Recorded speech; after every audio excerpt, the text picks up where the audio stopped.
Hi friends, నమస్తే. Tasty వంటలకి స్వాగతం. నేను మీ కవిత. ఇవాళ మన టేస్టీ వంటల్లో కుకింగ్ గురించి కాదండి. ఈ సండే శ్రీరామనవమి వస్తుంది కదా. సో ఇవాళ ఒంటిమిట్టలో కొలువై ఉన్న కోదండరామస్వామి టెంపుల్ గురించి చూపించబోతున్నాను. చాలామందికి ఈ టెంపుల్ తెలిసి ఉంటుందండి. కొంతమంది చూడని వాళ్ళు కూడా ఉంటారు కదా, వాళ్ళ కోసం ఈ వీడియో పెడుతున్నాను. సండే శ్రీరామనవమి కదా, ఎవరైనా వీలున్న వాళ్ళు వెళ్ళి దర్శనం చేసుకుంటారు. ఇంకా రాముని కళ్యాణం చాలా బాగా జరుపుతారు.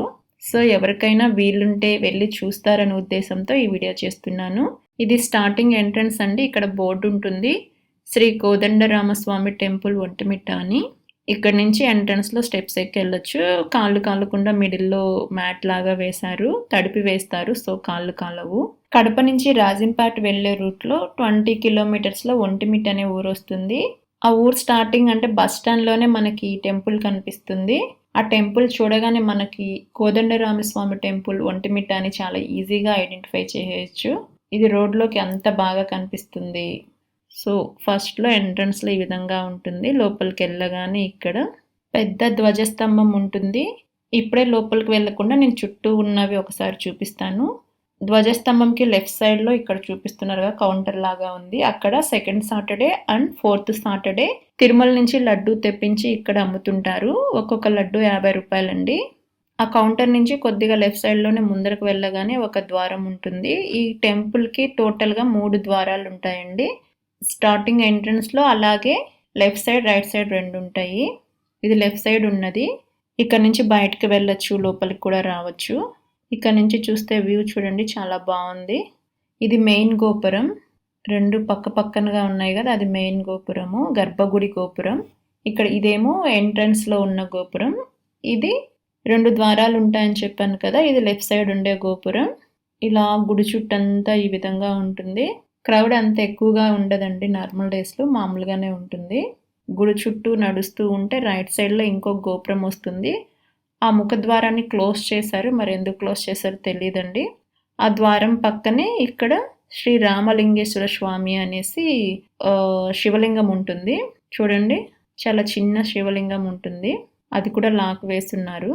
దాని నుంచి కొంచెం ముందరికి వెళ్ళంగానే ఇక్కడ ఒక చెట్టు కింద నాగుల స్వామి పుట్టలాగా ఉంటుంది, అక్కడ పూజలు చేస్తూ ఉన్నారు. ఇప్పుడు టెంపుల్లోకి వెళ్తున్నాను. పైకి వెళ్ళగానే ఈ విధంగా ఉంటుంది.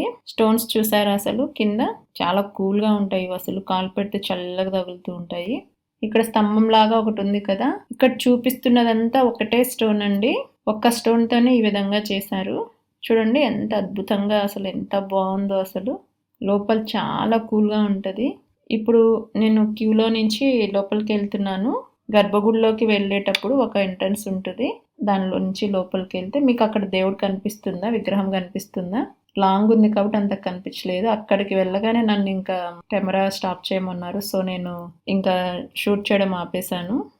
దర్శనం చేసుకున్న తర్వాత ఇలా బయటకు వచ్చి ఇక్కడంతా మండపం, ఇది టెంపుల్కి ముందర ఉంటుంది.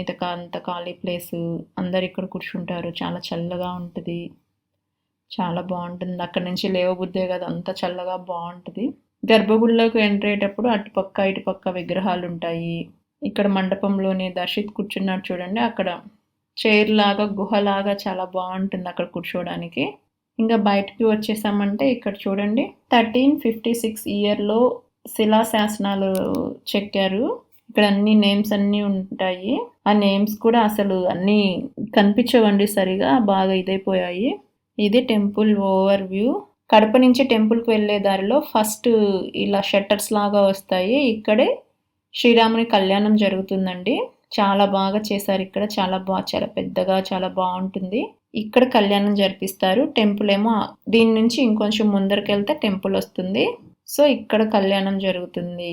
చూసారు కదా, ఒంటిమిట్టలో ఉండే కోదండరామస్వామి టెంపుల్ని, చాలా అద్భుతంగా ఉంటుంది. మీకు వీలుంటే అటు వెళ్ళినప్పుడు ఒకసారి దర్శనం చేసుకొని రండి.